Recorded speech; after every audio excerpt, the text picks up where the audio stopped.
All right, welcome back to Turbo Garage. So today, a bit of a setback. Anytime you see a hood up on a vehicle, it's maybe not good news, and that would be the case. I've got some bad news, a bit of a setback here. I was teaching my kid actually how to drive standard, and everything was going fine, and I noticed we weren't getting any hot air out of the vents on the truck. And so I asked him if there was any red lights on the dash, and he said there's a light that looks like a battery. So right away I knew they had thrown a fan belt. So we pulled over, and lo and behold, yes, it had thrown a fan belt. But the cause of it is actually bizarre. So let's have a look. So looking at the top of the engine here, everything looks fine until you pull on this alternator. And you can see the whole bracket has cracked, the aluminum bracket. I don't know what caused it. I did notice the other day the lower bolt on the alternator was poking out. I didn't really think too much of it, but it did catch my eye. That's when I was doing the oil change. And I think maybe the alternator wasn't bolted in on the bottom, and the vibration maybe slowly metal fatigue and cracked this casting. Anyway, the belt threw off, and this was hanging there. So I'm gonna pull this aluminum bracket off. I'm gonna take it to work, get the guys to weld this little piece back on. Hopefully we can salvage it, because it's probably gonna be hard to find one from a wrecker, but let's pull it apart. Okay, I'm gonna crack this, get this alternator off, crack this loose. Go. We'll disconnect, before we go too much further, we'll disconnect the negative battery terminal so we don't have any sparking when we undo the wires on the back of the alternator.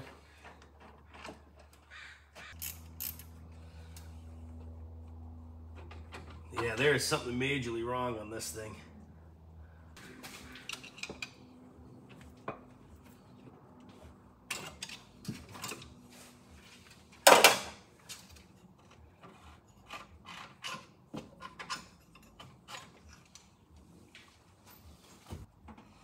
Looks like there's two bolts that come in from the side here. I'll need to get some deep sockets. And then that bracket goes down to the tensioner. I don't know, we'll just keep pulling stuff off until we get it. All right, I'm gonna take the tensioner off here. Can't get my socket on there, ratchet. Fan shroud's in the way. I'll have to get a wrench. So I got the bolt loose on the tensioner, but it won't come out with the fan shroud in the way. I really don't want to pull the fan shroud off. I can't see the need to get this bracket off, so let's see what we can do here.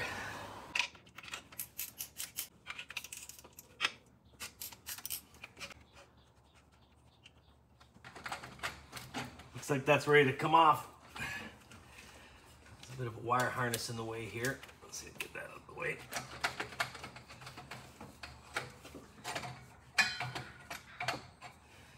Oh, you got lovely. I really didn't want to have to do that. You got to pull the rad hose. So we got to pull the upper rad hose off. Lose a bit of coolant here, but oh well. What do you do? Oh, there you go. Make a bit of a mess. There, I'll get this out. Slip that back on. There goes the bolt from the tensioner. Why that tensioner wouldn't come off, but anyway, so you guys know, you don't have to remove this bolt. The tensioner will just come off with this bracket. So I'm just going to slip it back in there and leave it. So with that bracket and alternator out, there's a lot of oil and grease, this crap on this side of the motor. So I'm actually going to spray some degreaser on here so that I can hose this down and get it nice and clean. Okay, I got this bracket somewhat cleaned up, and so yeah. Here you go. This is the broken piece that goes like that. So I'll have to go, hopefully the guys can weld this on. Casting can be a bit of a challenge. But the interesting thing is this bolt, which goes through here, there was no nut on the back side. I thought maybe there was, sometimes these are threaded, but obviously there's a nut that goes in the back that was non-existent. So this thing was loose. The alternator was just sitting in there, and I think the vibration just slowly broke that off. So yeah, I'll take this to work, see if the guys can fix it up. If not, I'm gonna be looking for another one of these brackets. So fingers crossed. All right, we all know the saying, 2 steps forward, 1 step back. Well, we went back another step. So I got the tensioner. The tensioner wouldn't come off. It was pretty tight, so I used a hammer to tap it off. They have a locating dowel little pin that keeps it from rotating so that the tensioner won't slip on you. Well, it is stuck in the bracket right there. So I broke it off. Man, I tell you, sometimes when it rains, it pours. Anyway, I'm gonna drill this out. I'm gonna drill that out at work, and I'm gonna get a dowel pin made up that will, I'll put some Loctite on, Loctite it in one of them. Hopefully that'll work. Otherwise, I'm gonna have to get another tensioner. So anyway, what next thing I'm gonna do is try to drill this out. So to start drilling this out, I'm gonna file it flat so I've got a better surface to start on. So to drill this out, it's aluminum, it's gonna be very easy. What I like to use is a center drill from a lathe. They're really good at not wandering around, so you get the hole started with that, and then you can use a drill bit.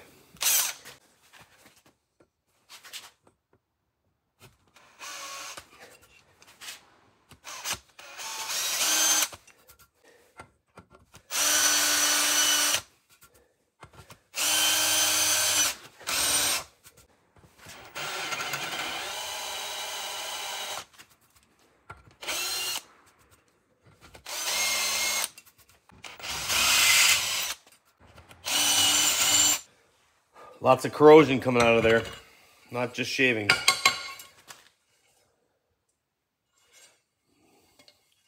I think I can chip the rest out with a little pick.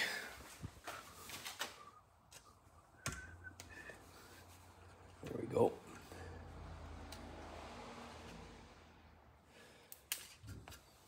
I think that'll work. Good enough so I can get a new pin made up and put it in the other part there. So I measured where the casting was. You could sort of tell what size it was. It looks like it was originally a 1/4 inch pin.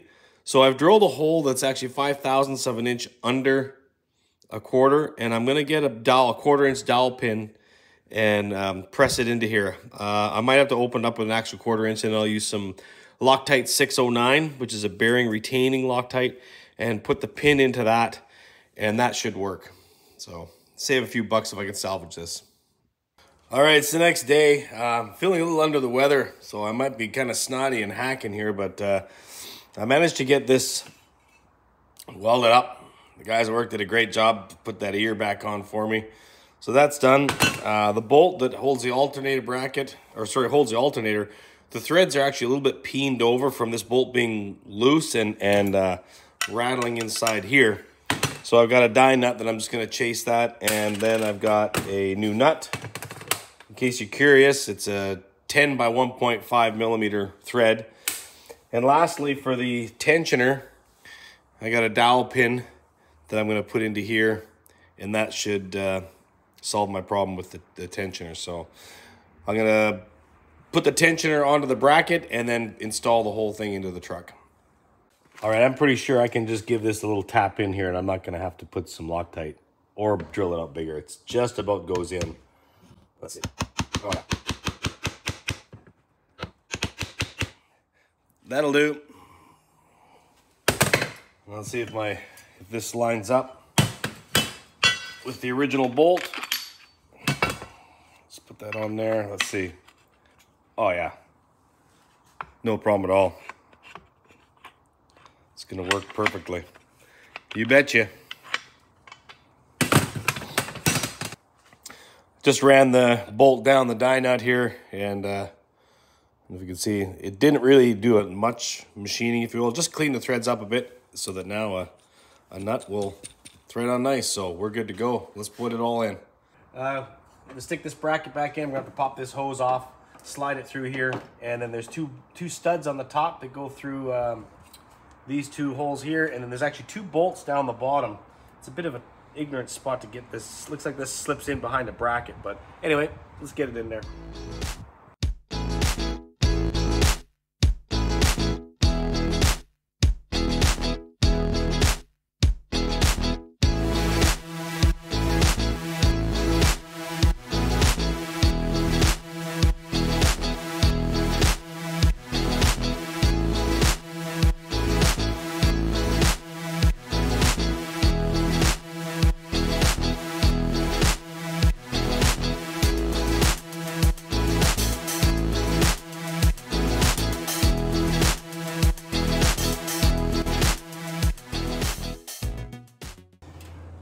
Okay, the alternator's in. A couple of tricks. One thing for me, because this ear was welded back on, the hole didn't quite line up, so I had to use a Dremel just to slightly enlarge the hole here so the bolt would line up. But behind the alternator back here is another bolt. There's another bracket here. That bolt was never even installed, which is probably added to the reason why this this bracket broke, because everything was loose. So this is not an original alternator. Somebody replaced it, and that bolt's pretty difficult to get in, so I think they just didn't bother. And then it didn't bother undoing that. The last thing is this little cover for the back of the alternator. You see there's 2 grooves.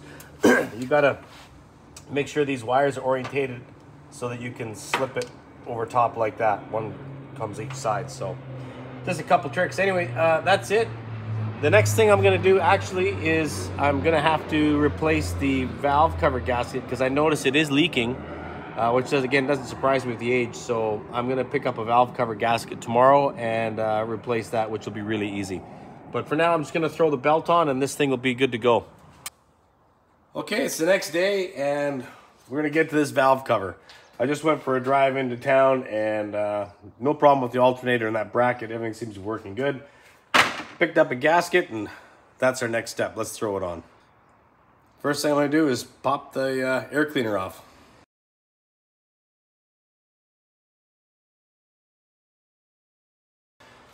So looking at things to remove, looks like this little bracket here is going to be in the way that holds this wire.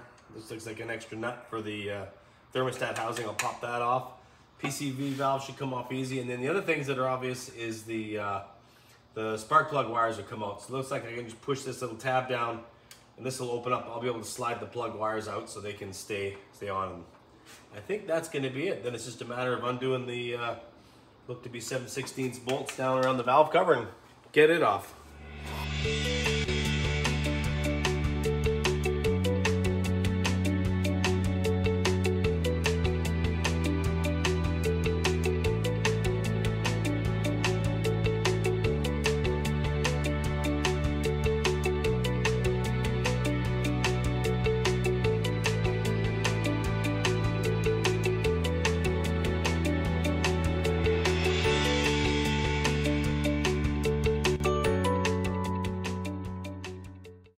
Okay, I got that off.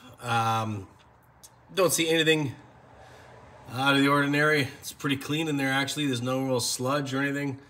So that's good. One thing to know is to get this one valve cover out, you actually have to remove the EGR valve. That's actually a bit of a pain in the butt. And the other thing I had to do was take the PCV valve. It's got a hard line and it went over top of the valve cover, so I couldn't get it off, but it was just one little bolt down, right down in there, and just removed it. So actually it was no big deal. So other than the cork gasket, basically as hard as glass, I'll show you one thing. There's a ton of silicone in here. I've never really used a lot of silicone on valve cover gaskets, the cork type. I've just put them on dry. So I think someone had this on before, and I think they actually may have reused the gasket. Actually, look at that. There's a problem. This is where, let me the camera out there. You can see where the gasket didn't get replaced properly, and it was just not sealed. This whole gasket was actually, you can see where it's been smashed flat. This whole gasket was not installed properly. And this part was broken right out down here. So it's no wonder this valve cover leaked. I can't believe it didn't leak more. So yeah, it was obviously needed to be done. So I'll get this all cleaned up and we'll get that new gasket on. All right, valve cover is all cleaned up. Outside's nice and clean. So now I'm just gonna go clean up the top of the head there where the gasket goes. All right, the head is all cleaned up.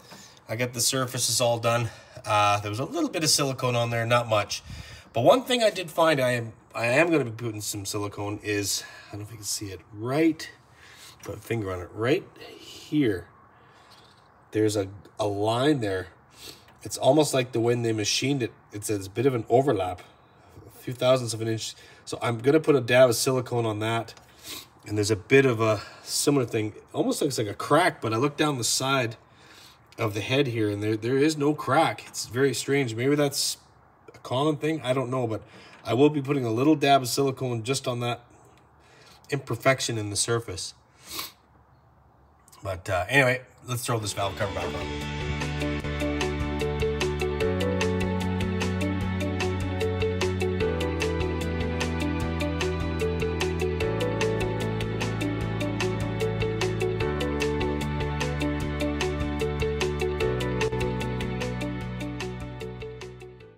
Okay, so that's going to do it for today's video. I got that valve cover gasket replaced and no more oil leak there, and managed to get that alternator bracket repaired that was unforeseen problem there. All the bolts are in place on that and tightened up, so no more problems there. So the next thing I'm going to be doing is the inside door handle and the fuel level gauge. Now the fuel level gauge I found today, I did actually fill my truck up because it was showing like empty, and I put a full tank of gas in it and it went up to about 1/3. So the gas gauge does work from empty to about 1/3, but goes no higher. So I'm hoping it's something as simple as something inside the gauge cluster that's maybe blocking the needle from moving. So we're gonna get into that, but not today. I'm sick as a dog. I probably shouldn't have been outside working on this, but I wanted to get this done and get this video out. So that's gonna be another time. So how about a thumbs up? Think about subscribing. The numbers are continuing to go up, so I really appreciate that. Thoughts and comments below, and yeah, that's it. So thanks a lot and have a great day.